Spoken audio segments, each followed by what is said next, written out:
নমস্কার বন্ধুরা, আশা করি যে যেখানেই আছো খুব ভালো আছো। আমরাও ভীষণ ভালো আছি। আজকে একটা নতুন ব্লগ শুরু করার আগে আমার ইন্ট্রোডাকশানটা তোমাদের জন্য আরও একবার।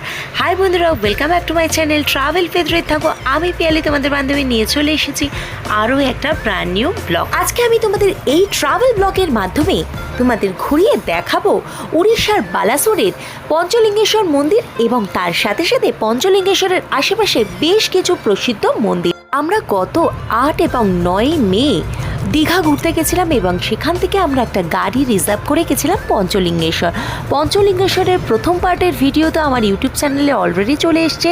যারা যারা এখনও দেখোনি তাদের জন্য আমি এই ভিডিও ডেসক্রিপশন বক্সে দীঘা এবং পঞ্চলিঙ্গেশ্বরের প্রথম পর্বের ভিডিওটা দিয়ে দেব, তোমরা চাইলে প্রয়োজন মতো চেক করে নিতে পারো। তাহলে চলো বন্ধুরা, আর বেশি কথা না বলে আজকে পঞ্চলিঙ্গেশ্বরের দ্বিতীয় পর্বের ভিডিওটা শুরু করা যাক। আমরা চলে এসেছি পঞ্চলিঙ্গেশ্বর দর্শন করে নীলগিরি পাহাড়ের পাদদেশে। রাস্তায় যেতে যেতে আরও একটি সুন্দর মন্দিরে দর্শন পেলাম, যদিও মন্দিরের মূল ফটক বন্ধ আছে এখন। এই পাহাড়ের পাদদেশে জগন্নাথ মন্দিরের খুব কাছেই এই মন্দিরটি জগন্নাথ মন্দির যাওয়ার পথেই পড়ে। যদি তোমরা চাও এই মন্দিরটাও দর্শন করতে পারো। এই মন্দিরটি সকাল 7টা থেকে দুপুর 12টা এবং দুপুর 3টে থেকে রাতের 8টা অবধি খোলা থাকে। আজকে আমাদের যাত্রাপথের সূচনা হয়েছিল দীঘা থেকে। সোজা দীঘা থেকে আমরা চলে এসেছিলাম 120 কিলোমিটার পথ অতিক্রম করে বাবা পঞ্চলিঙ্গেশ্বরের দর্শনে। বাবা পঞ্চলিঙ্গেশ্বরকে দর্শন করে নিয়ে আজকে আমাদের দ্বিতীয় গন্তব্যস্থলে আমাদের গাড়ি এসে দাঁড়ালো। আজকে আমাদের দ্বিতীয় গন্তব্য উড়িষ্যা রাজ্যেরই বালাসোরে নীলগিরি পর্বতের পাদদেশে অবস্থিত শ্রী জগন্নাথ মন্দির। আর এই মন্দিরটি প্রতিষ্ঠা করেছিলেন স্বয়ং নীলগিরির রাজা। রাজবাড়ির ঠিক পাশেই এই নীলগিরি শ্রী জগন্নাথ মন্দির অবস্থিত। আছি এখন নীলগিরি জগন্নাথ মন্দিরে, তবে জগন্নাথ মন্দিরের ভেতরে মোবাইল ফোন অ্যালাউ নেই, তাই জন্য বাইরে থেকেই তোমাদের দেখালাম। যদিও মন্দিরের মূল ফটক এখন বন্ধ আছে। এখন দুপুরবেলা 3টে বাজে, 3:30 এই মন্দির খুলবে। জগন্নাথ মন্দিরটি সকাল 7টা থেকে দুপুর 12টা এবং বিকেল 3:30 থেকে রাত্রি 8টা অবধি খোলা থাকে। রাজা কৃষ্ণচন্দ্র মাদ্রাজ হরিচন্দনের হাত ধরে এই জগন্নাথ মন্দির প্রতিষ্ঠা হয়েছিল। সেই জগন্নাথ মন্দির থেকে মাত্র 10-12 পা এগিয়ে গেলেই তোমরা পেয়ে যাবে নীলগিরি রাজার রাজবাড়িও।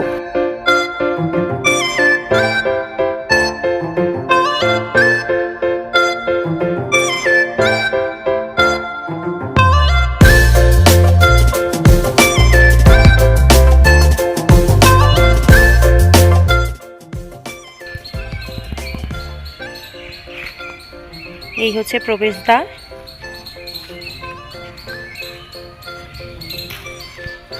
এই যে রাজার বাড়িতে এখন রথ প্রস্তুতি চলছে।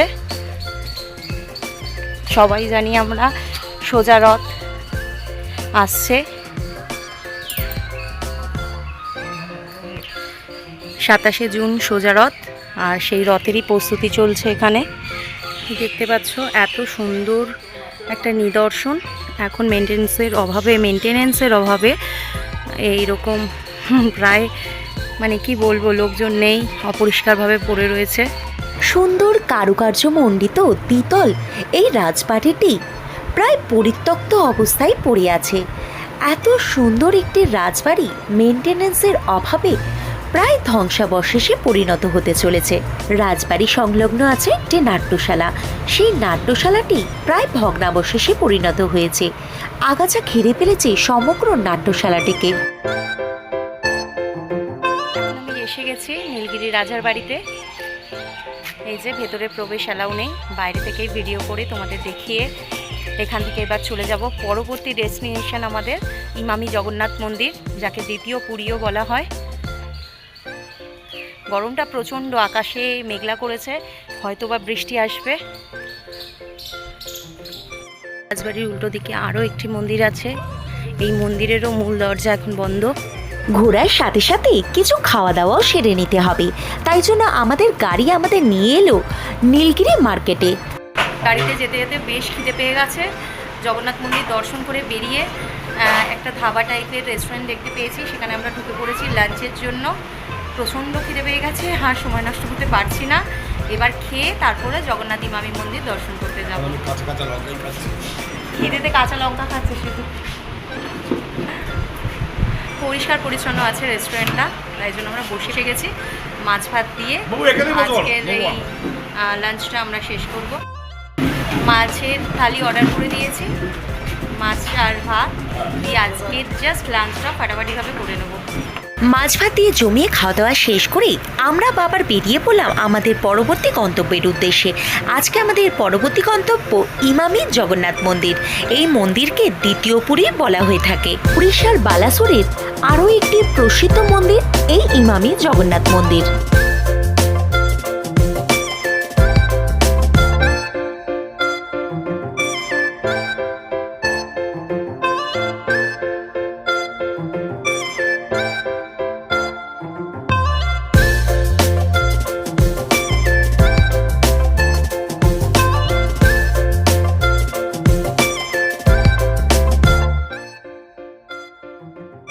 উড়িষ্যা রাজ্যের বালাসোরে অবস্থিত এই দ্বিতীয় পুরী বা ইমামি জগন্নাথ মন্দির পুরীর খুব কাছে উড়িষ্যা রাজ্যেরই আরও একটি প্রসিদ্ধ মন্দির কোণারকের সূর্য মন্দির।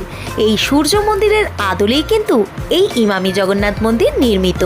মন্দিরে দর্শনের সময় ভোর 5:30 থেকে 6টা, সকাল 7:30 থেকে 12:30 এবং বিকেল 4টে থেকে রাত্রি 9টা পর্যন্ত প্রত্যহ এই মন্দির সর্বসাধারণের জন্য খোলা থাকে।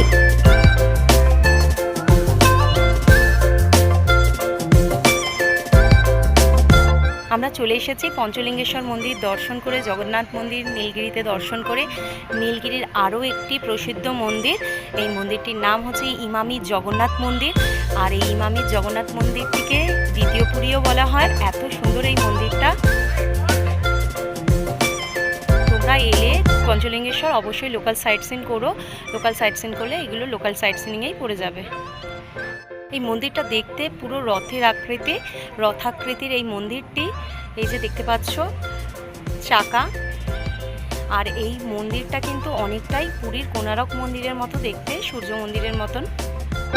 এই মন্দিরটি সম্পূর্ণরূপে পাথর দ্বারা নির্মিত। আর এই মন্দিরের গর্ভগৃহেতে পূজিত হচ্ছে জগন্নাথ মহাপ্রভু, বলভদ্র আর সুভদ্রা দেবী। পাথর খোদিত এই মন্দিরের দেওয়ালে কারুকার্য সকলের দৃষ্টি আকর্ষণ করবেই। এই মন্দিরেও পুরীর মতন জগন্নাথ মহাপ্রভুকে 56 ভোগ দেওয়া হয়। জগন্নাথ মন্দিরের ভেতরে তো মোবাইল এলাও নেই, তাই বাইরের এলাকাটাই তোমাদের ঘুরে দেখাচ্ছি। মন্দিরে জগন্নাথ দেবকে তো দর্শন করাতে পারলাম না, জাস্ট মন্দিরের কারুকার্যগুলো দেখো। জগন্নাথ মন্দিরে দর্শন করে বেরিয়ে এসে এক্সিট গেটেই দিয়ে দিচ্ছে এরকম জগন্নাথ দেবের প্রসাদ মহাভোগ। আমরা চলে এসেছি, এখন আমরা এই মুহূর্তে আছি ক্ষীরচোরা গোপীনাথ মন্দিরে। পঞ্চলিঙ্গেশ্বর ভ্রমণের এটি লাস্ট ডেস্টিনেশন। উড়িষ্যা রাজ্যের বালাসোর থেকে মাত্র 9 কিলোমিটার দূরে অবস্থিত রেমুনার এই ক্ষীরচোরা গোপীনাথ মন্দির। উড়িষ্যা রাজ্যের এই ক্ষীরচোরা গোপীনাথ মন্দিরটি আনুমানিক 19 সেঞ্চুরির মন্দির।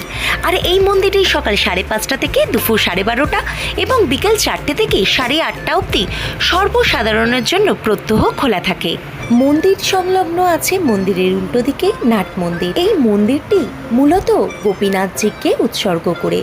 এই মন্দিরের মূল প্রসাদই হচ্ছে ক্ষীর। ক্ষীরচোরা গোপীনাথ মন্দিরে মূলত শ্রীকৃষ্ণের 3টি রূপকে পূজা করা হয়, মদনমোহন, গোবিন্দ আর গোপীনাথ। শ্রীকৃষ্ণের এই 3টি রূপ আমরা সকলেই পরিচিত। আর এটাও জানি আমরা সবাই শ্রীকৃষ্ণের বাল্যবেলা মানে গোপালের ক্ষীর কতটা পছন্দের ছিল। আর এই মন্দিরের মূল প্রসাদ হিসাবেই কিন্তু দেওয়া হয় সেই ক্ষীর বা ননি।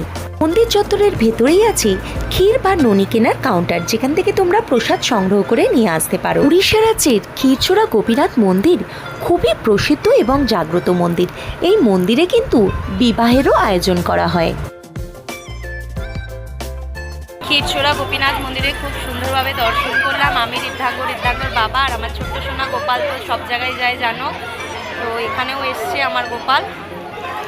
এই যে এটা পিছনে ক্ষীরচোরা গোপীনাথ মন্দিরের মেন যে মন্দির, মূল মন্দির।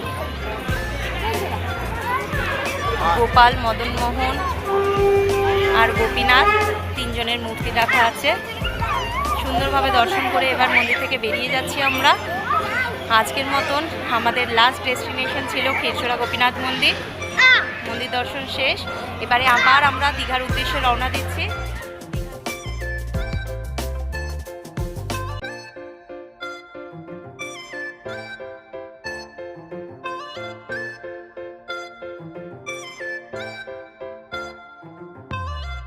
এই আমাদের গাড়ি, যেই গাড়ি করে আমরা আজকে পঞ্চলিঙ্গেশ্বরের ট্যুরটা করলাম দীঘা থেকে। আমরা এখন চলে এসেছি দীঘা থেকে মাত্র 3 কিলোমিটার দূরে অবস্থিত উড়িষ্যা রাজ্যেরই আরও একটি প্রসিদ্ধ মন্দির চন্দনেশ্বর শিব মন্দিরে।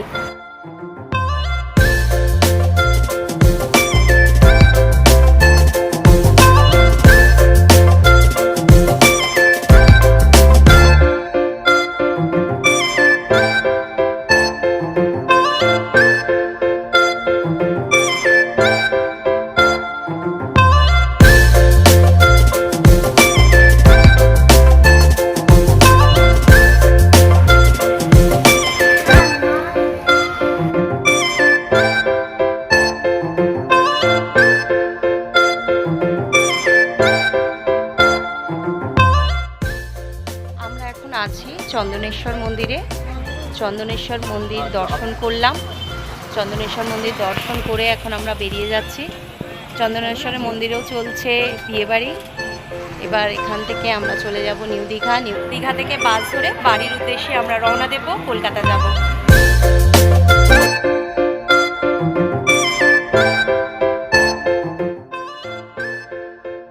খুব ভালোভাবে ট্রিপ শেষ করে আমরা বাড়িতে পৌঁছে গেছি।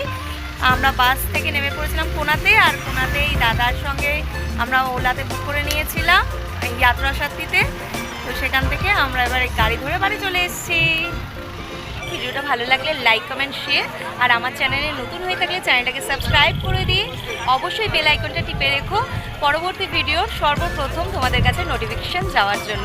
তাহলে আজকে আমি পিয়ালি তোমাদের বান্ধবী এখানেই বিদায় নিচ্ছি। দেখতে থাকো, সাথে থাকো ট্রাভেল উইথ ঋদ্ধাঙ্গে।